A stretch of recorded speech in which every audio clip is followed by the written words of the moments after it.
Hey guys, welcome to AMC Movie Talk. I'm Amy Rose, here for our special live streaming event of Guardians of the Galaxy Q&A.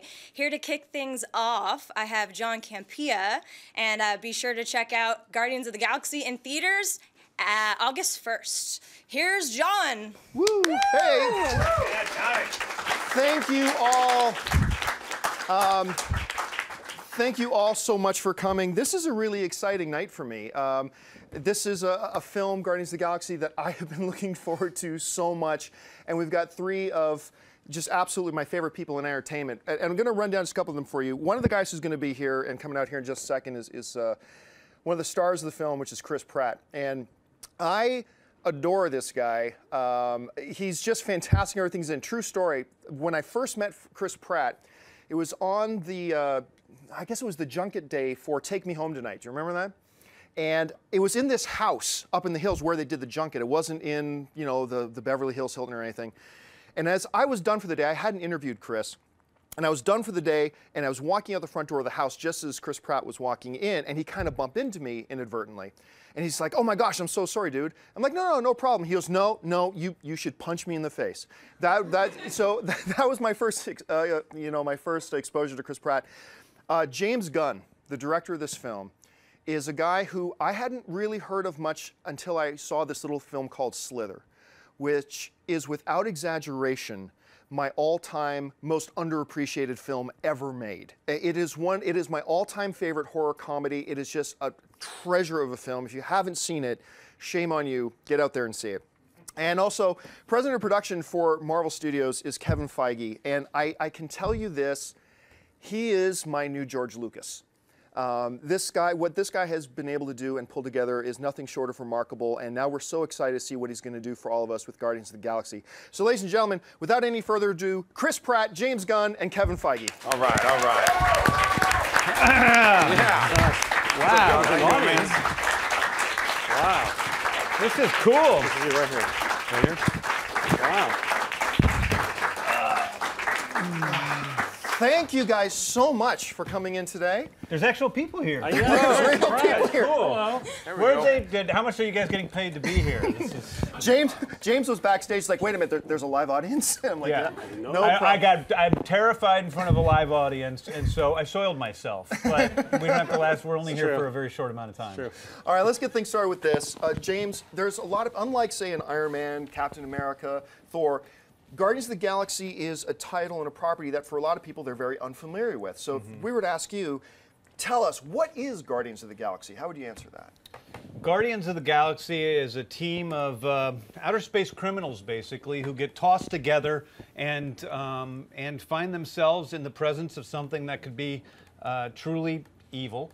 And they decide to band together and sort of do away with their, sordid past and fight evil together, because they've never done that before.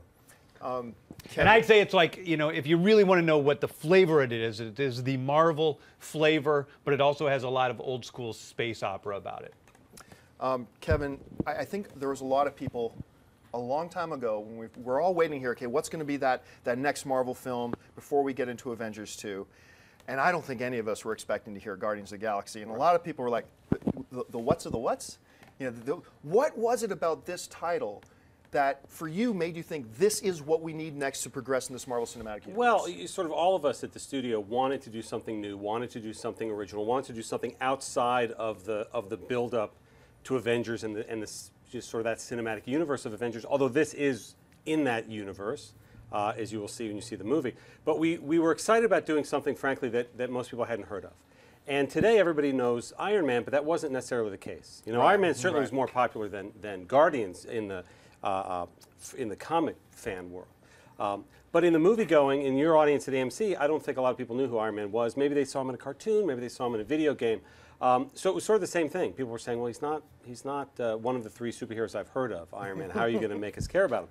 In the same way, we were excited to bring Guardians to the screen and do something on the other side of our universe and bring these new heroes to life. And it feels to me like there was I mean, with every film, there's an aspect of risk that you're taking when you're putting a film out. But with Guardians of the Galaxy, it felt like the first one that was really a roll of the dice. That you guys were really stepping out, going into a property that nobody's familiar with. I did a movie with a Norse god that holds a hammer for the whole movie. It comes from another planet. We did 2 of them. So you didn't feel really it was that big of a risk going into like Guardians? They all are. That's awesome. Yeah. Chris, for you, you're playing Star-Lord. Which is like one of the greatest and cheesiest names of a comic book character of all time, which is just awesome. For you, this is like a 2-part question, but what made Star-Lord the right kind of character for you to play, but also what makes you the right performer to play this character? I guess that's a 2-part question. I had an audition with James early on in the process, and he just said, because I couldn't find any, there were a lot of different incarnations of the character, and I couldn't find all that much about this character. Plus, the script was, like it is with all Marvel projects, was under lock and key. I couldn't read it before the audition, so I didn't really know what. So you hadn't read the script before you did the audition? No, I hadn't. That's no, amazing. I hadn't. And so I came in. I said, and we just started talking. I said, tell me about this guy. I mean, how much time? He said, do you have any questions? I was like, oh my God, I have nothing but questions. Please feel free to tell me as much as you can about the character. And he said, don't worry, there's a lot of incarnations of the character, but what we're looking for is someone to just kind of breathe their own spirit into it. No one really knew who Tony Stark was, but now when you think of Tony Stark, you think of what Downey did with the character, and he said it's kind of the same thing. Like, we just want somebody to inhabit this character. And that's, in a way, a big benefit, because I'm not going to be compared to anyone else who's ever played Peter Quill before. It's kind of, I got to go in there and do my version of it. And so I think that's what makes me right for this version of Star-Lord, is because it's me, and I know how to do me. That's about it. Not only yourself, but this is one of the cast of this film is a lot like the characters themselves. This is one of the strangest, most eclectic. I would never think when I'd sit down and you look at this incredible cast you put together, but it seems so eclectic. What made this overall group of people, like Chris, and you got Dave Bautista in there, and you got like all these wonderful performers, what made this the right cast? Well, I mean, I think that it is a completely original movie, and I do think that it is, at the core of it, a character piece. I mean, as much as it seems like it's a big action adventure, and it is that, it's a spectacle film, but it really is about the characters, and the film is driven by the characters and their relationships. And so I think finding actors that were specifically suited to each of those roles is what we needed to do, and finding actors who could exhibit a different part of themselves, where it was Chris, who we saw something in him that maybe he hadn't had a chance to do before, or Bradley, who people didn't see as casting a raccoon who was nominated for 2 Academy Awards, but that's why we needed to have him in this role, because Rocket is somebody who we needed to make as real as possible. Michael Rooker is somebody who I've done a lot of movies with, and he plays Yondu. And I saw a side of Rooker in his real life where he's this laughy, crazy nut job that he's always playing just hard asses. And to be able to bring out this other aspect of him into this character was something that I wanted to do. So I think it was about taking this eclectic band of characters. And I would actually include Kevin and the Marvel guys and me, that we're all sort of this eclectic band of characters, and that's what the Guardians are. They're an eclectic band of characters that come together for a single purpose, and maybe never saw themselves being thrown together before that. And I think we, as a group, reflect the Guardians in that way quite a bit. Now, Kevin, you and your team have done such a great job of getting incredibly talented filmmakers together to make each one of the individual films. And we were so excited when we saw you got James on this one as well. But you guys have a larger responsibility as well, to sit back and not just look at making great individual films, but kind of navigating this whole universe you've set up. Without giving too much away, no, give us everything that you can. How does Guardians of the Galaxy fit into this cinematic universe, and what importance does it play in, without giving away too much, what importance does it play for the ongoing cinematic universe as well? Well, as we already said, it couldn't be more distant than in geography to the other films. 99% of this movie takes place on the other side of the galaxy. Yet, never mind the themes and the character interactions, which are very much rooted in the Marvel world. There are a handful of characters that you'll see in this movie that carry through to the broader threats that perhaps are facing our other characters here on Earth. Chris, one of the coolest things, well, people saw the trailer, but people who follow you on social media also saw some pictures you put out like a year ago. The physical transformation you went through from some of the other roles that you played. Now, we're used to, when we think about character transformation, we think about Christian Bale or Matthew McConaughey, you know, dropping down to 85 pounds and things like that. You kind of went in a different direction. I remember this picture you put out, you in your home gym, I think it was, working. You had just worked out and you're just ripped and buff. And it's like, where did this guy come from? Talk about that transformation. How hard was that for you to get in that type of shape that fast? Well, I mean, it seemed fast, but it wasn't. It was about 7 months, and so that which actually is pretty fast considering I lost how much weight I lost. But I mean, it was hard. It was hard, but I grew up as a wrestler and did a lot of sports growing up, and for me, there's a certain mindlessness to it that I really like. Like if you don't have to think. And for me, that's great. So I do that. We noticed that. I noticed that about you a lot. Yeah. It's one of your main things. It's my best quality. Yeah. Yeah. I shut everything out, and no, it was it was a lot of work, and it was I literally worked my ass off, and but I also had like the help of like really great people that were nutritionists and trainers, and I got after it, and I got a little grumpy and a little hungry, but it works because the character he's like a guy from a comic book, and if you look at those guys, I think people take it for granted. They see a photo, a before and after photo, and think, oh, movie stars somehow do it magically. It is so much discipline and work. The second or third day of production was Chris's birthday, and at a certain point between takes, the crew started singing. We said, oh, here comes the cake. It was a tray of vegetables spelling out "Happy Birthday," and I thought, this is discipline. Which for him was and then, a treat. And I felt bad, by the way, for the first time. I was like, oh, what are we making him do? Chris was doing a Q&A in our office a month ago for another film he was in, Delivery Man, though, and you were answering Twitter questions, which, by the way, just sitting there for an hour, listening to you answer Twitter questions was one of the funniest hours I've ever seen. But as he's doing that, I think it was your assistant was keeping an eye on you, and every time your assistant turned around and went out, I saw you reaching over and grabbing the popcorn bag when they were gone, which was kind of fun. But listen, I looked at the pictures as the production were going on. You guys were on a lot of locations, a lot of different types of sets. This one great thing I think Dave Bautista put out where he was in like a tank and you were trying to get him out of the tank saying, get out of the tank, you big jerk, or something like that. Well, Dave said I was saying that to him. He's a big guy. Yeah. What was this experience like for you shooting this? Because it seemed like it was a lot of fun, like looking at all the stuff that we can see online. The thing about me is I generally hate making movies. Good. I feel driven to make films, and I kind of like pre-production, and I kind of like post-production, but the actual shooting of them is pretty hellish for me. But I definitely enjoyed making this movie more than I enjoyed making other movies. And it is bigger, and people keep asking me, gosh, is it, do you feel overwhelmed with how big it is? And the truth is the difference is that it lasts for a lot longer. I mean, I got hired, well over a year ago, and the whole process lasts almost exactly 2 years from start to finish. And that's my life as Guardians of the Galaxy. So it's much longer. It takes more, adjustment and managing, your time in that way.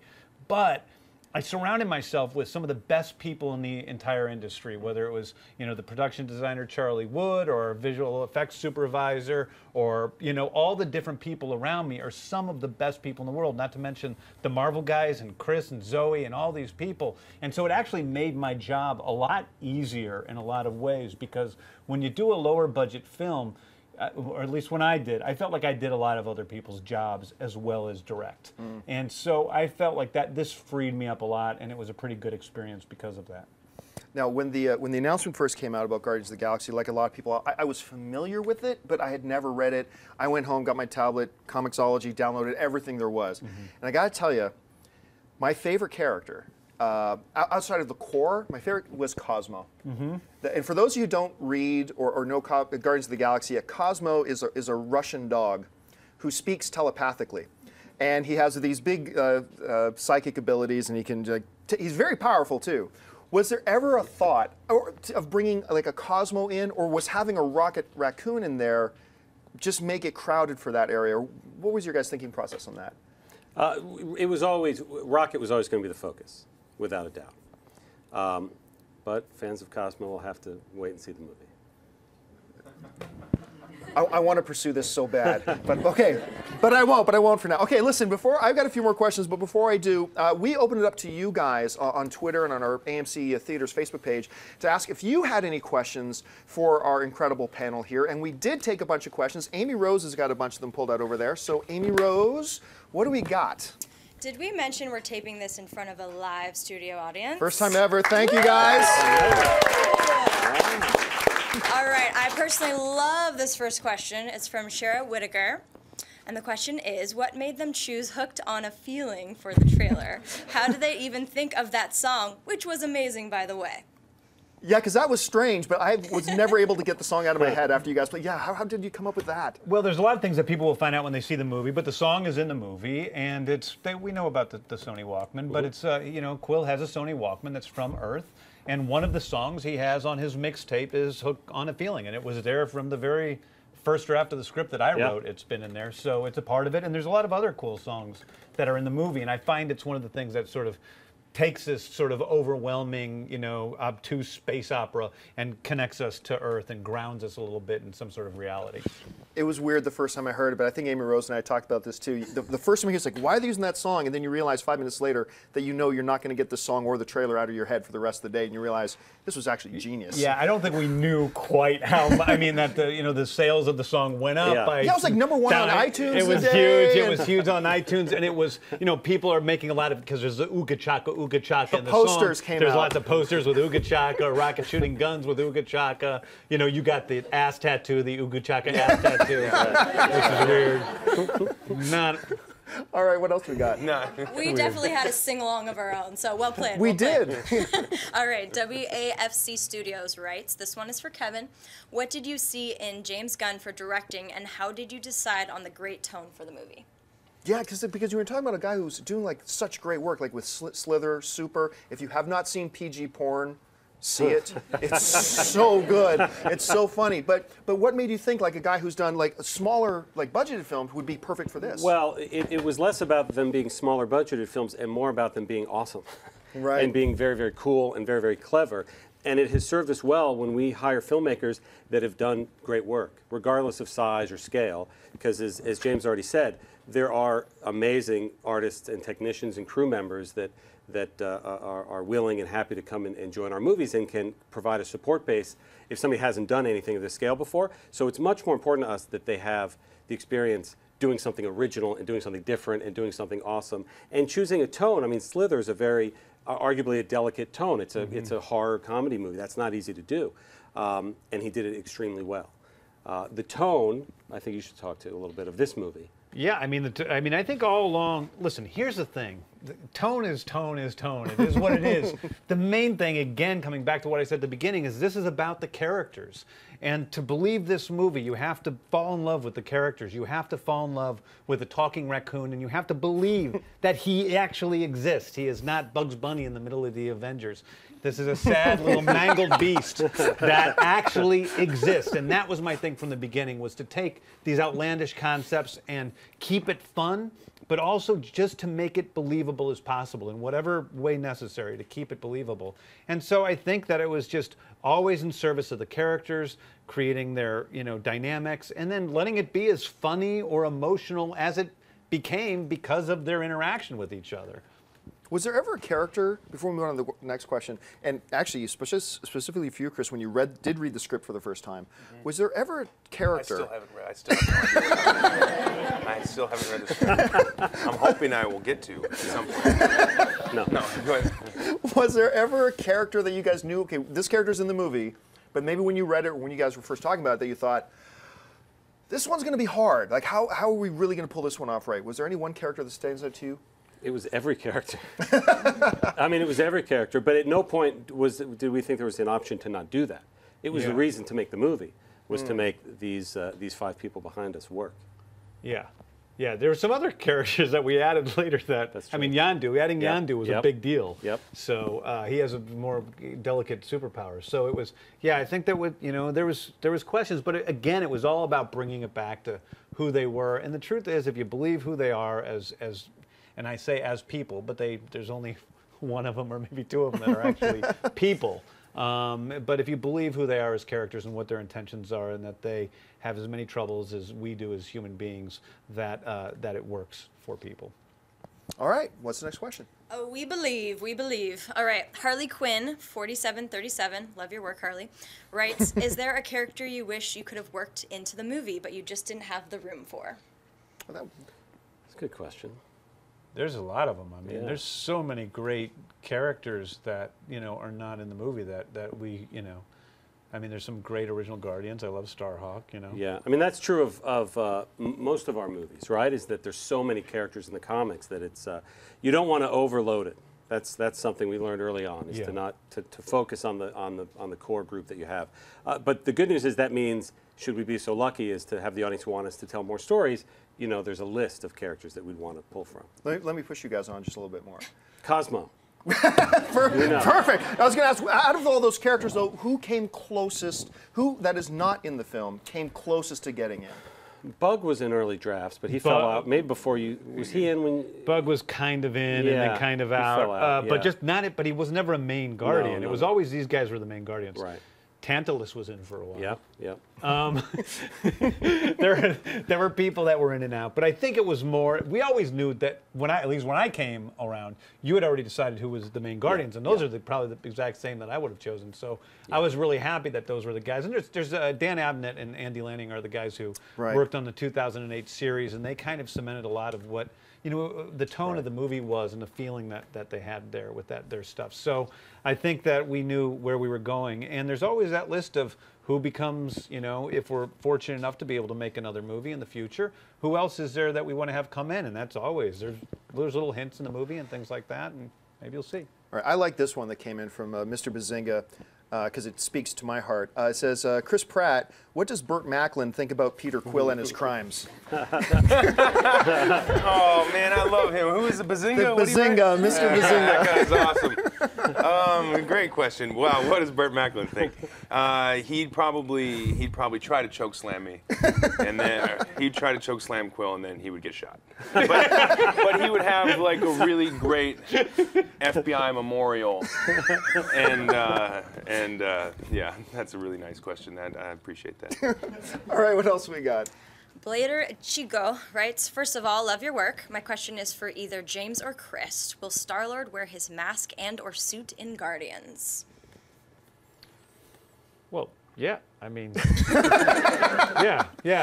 You can go online and see a lot of pictures. And the mask is really cool, and it was a practical mask that I wore that was just so badass. And I mean, you should see all the props on this thing. It was just like the most amazing toy you've ever seen, but it looks legit and real, and like the eyes light up and you can see through them, and there's a fan inside of there and also a microphone so that you can so they could catch my audio. And at first it was falling off because of these heavy winds that we were shooting in, so they bolted it shut onto my head, so I had to so they couldn't take it off. And it was getting foggy outside too. This was like the first day of shooting, and he kept running into stuff. I was running he was sprinting as fast as I can right into really hard things. And I'm speaking on the microphone to you, and I'm like, it's not going through, and then all of a sudden it's blasting in your ears. Yeah. It was a work in progress, but it looks, I don't know, I think it looks really cool, really cool. You guys have talked so much about how really when it comes down to it, the movie's about these 5 characters. So I kind of asked Chris this, but let me put it to you guys. Knowing that and the importance that this is going to be a character-centric film, and you're moving ahead of the cinematic universe, what made Chris Pratt the guy to play Star-Lord? I mean, I knew it. Should we have him leave the room while you answer that? Well, he knows the story, right? You know the story of how you came about. That I didn't want to see you audition. Yeah. I didn't want to see him audition. I told Sarah Finn, who's our casting director, we went through a lot of people, and we saw a lot of really, really good actors, but I really was looking for somebody who inhabited the role and went beyond it, in the same way Robert Downey did with Tony Stark. And we saw a lot of people, and they were really good, but nobody was quite there, and she kept saying what about Chris Pratt? And I'm like, the chubby guy from Parks and Rec? I mean, I'm not sure. I'm like, no. I'm like, Sarah, get that out of my face. Because she would come up with some other bad ideas, too. And I thought it was a bad idea. And I wouldn't want to see him. And I said no a million times. Oh, God, I'm so glad that I'm here watching this and not at home, having not gotten the role. Yeah. Well, I'm going to go on about all the bad things I don't like about the actors that didn't get the roles after this. No. And I kept saying no, no, no. And she said, all right. I said, I don't want to see him. And so someday I had to go meet with another actor, and she said, okay, and then you're meeting with him, and then you're meeting with Chris Pratt. And I was like, I think she just put one over on me. I thought I said no. Like, did I agree on the moment of weakness? I don't know.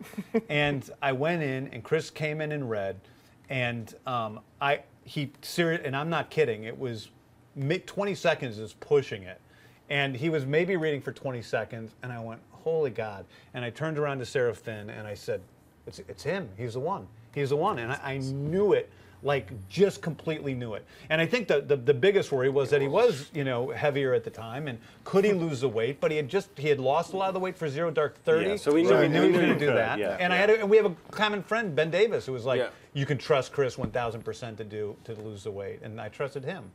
So yeah. Now you absolutely can't answer this question. Who almost got the role?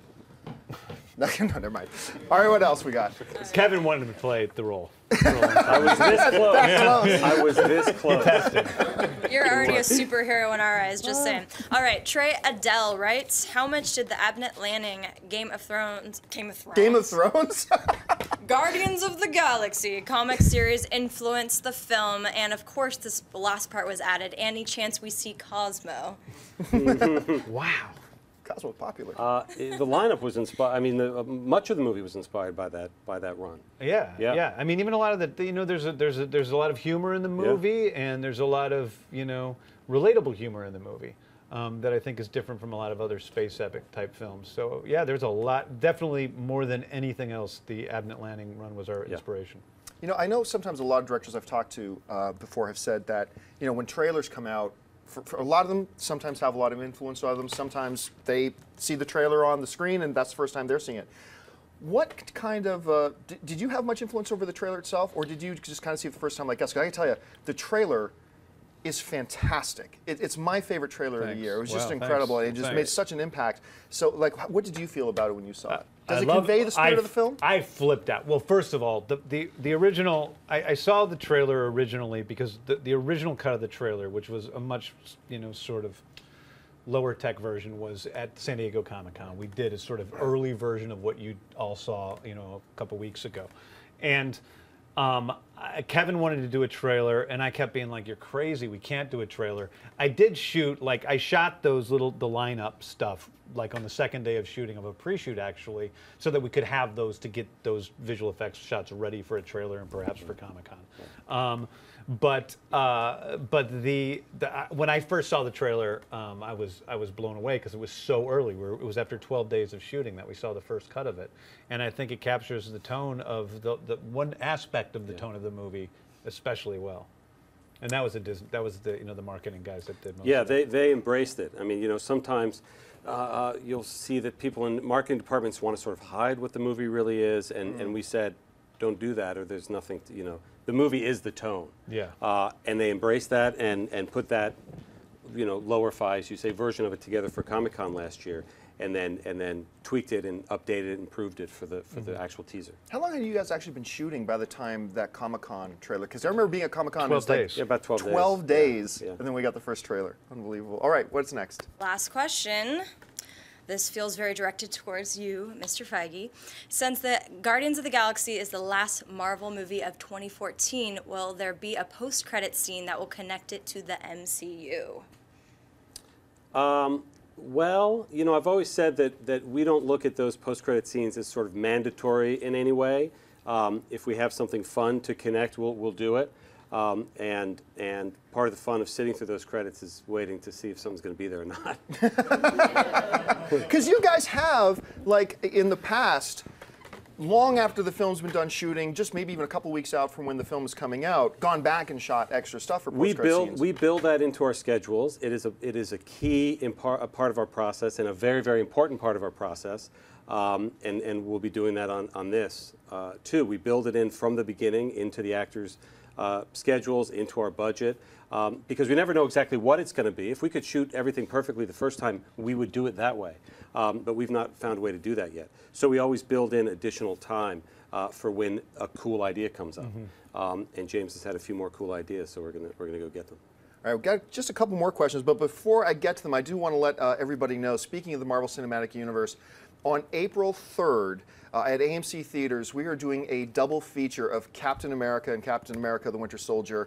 So you want to head over to www.amctheaters.com for your theater showtime and movie ticket information. I'm seeing it, well, Frosty and I are both going to go see it on Monday night, I think. So we're really excited about that. I know you'll be too. So once again, April 3rd, double feature of the two Captain America films. Go to amctheaters.com for your theater ticket and showtime information. All right, so getting back to Guardians of the Galaxy, and about the trailer itself, the trailer did give us a certain, you're talking tone, but it did give us this feel of a comic book movie that I don't think any of us have seen before. I mean, this was so different than anything we've seen.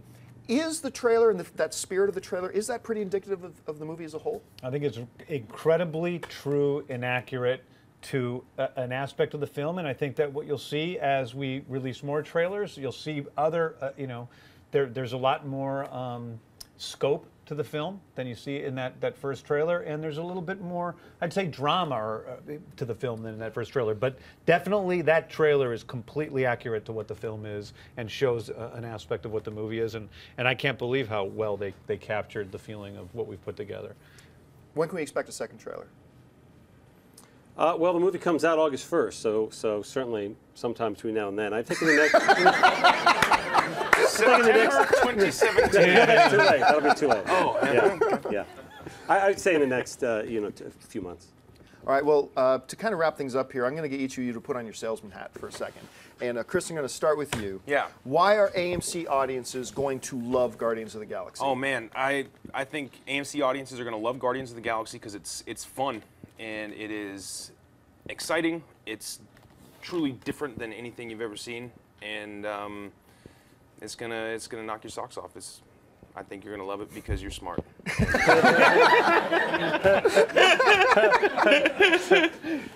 And if you don't love it, there's something wrong with you, right? It's a great, I think that Guardians of the Galaxy in the future is going to be used for psychological testing in schools. And if people like it, are you a good person or a bad person? Right, yeah, exactly. And it depends on how you react to the film. Kevin, why are people going to love this film? With every movie that we make, we want them to be very different and very unique experiences. You've mentioned Captain America the Winter Soldier. One of the things we're most proud of is how unique that is from any other movie we've made, in particular from the first Captain America, the first Avenger film. But with this one, we really set out to say we want to do something original. You know, the harping on so many sequels, reboots, even though I look at sequels as a wonderful opportunity to do something new and original, this is unequivocally new and fresh and original. And it happens to have originated in the pages of our comic books. But I do think in a year where there's lots of sort of familiar things popping up again, the fact that this is unique, I think that's one of the reasons people responded to the trailer.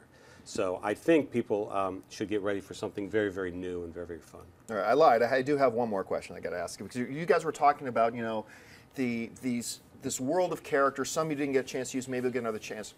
There were some rumors going around online, not that online ever has any rumors, that maybe Guardians of the Galaxy was just being looked at as a one and done.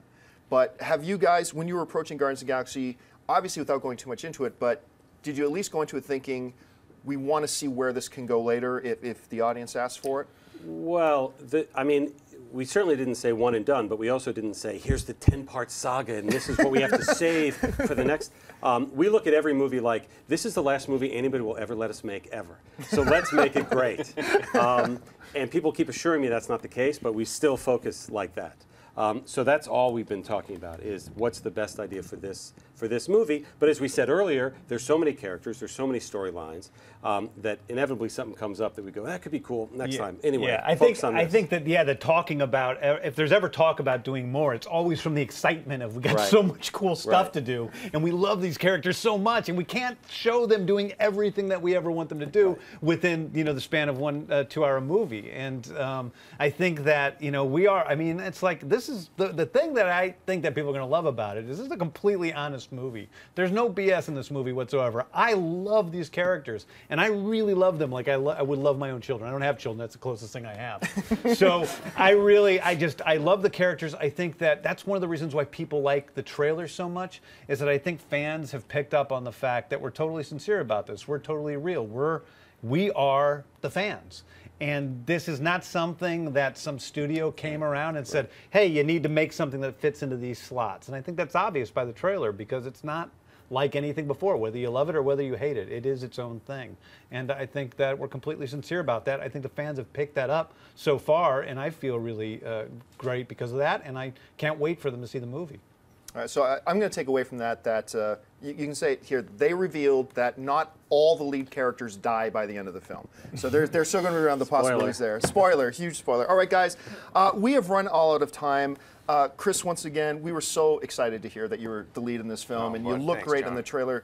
James, I promised him, we were talking on Facebook, I promised I wouldn't gush on Slither too much. I've already broke that promise. But if you haven't seen Slither, seriously, one of my all-time favorite films, make sure you go out and say it. And Kevin, once again, terrific work on everything you've done with the Marvel Cinematic Universe so far. And thank you for giving us and all of us fans such a great time at the theater ongoing. And we cannot wait for Guardians of the Galaxy. Ladies and gentlemen, Chris Pratt, James Gunn, and Kevin Feige. Thank you. Thanks, guys. Thank you. And that will do it for us, guys. Thank you so much for joining us. My name's John Campia for AMC Movie News, and until next time, bye-bye. If you like this video, be sure to give it a thumbs up, and don't forget to subscribe to AMC Movie News on YouTube. It's free and a great way to stay updated with all the latest movie news, and check out our daily show, AMC Movie Talk. Also, don't forget to check us out on Facebook and Twitter to stay in the loop for our special prizes, giveaways, and contests.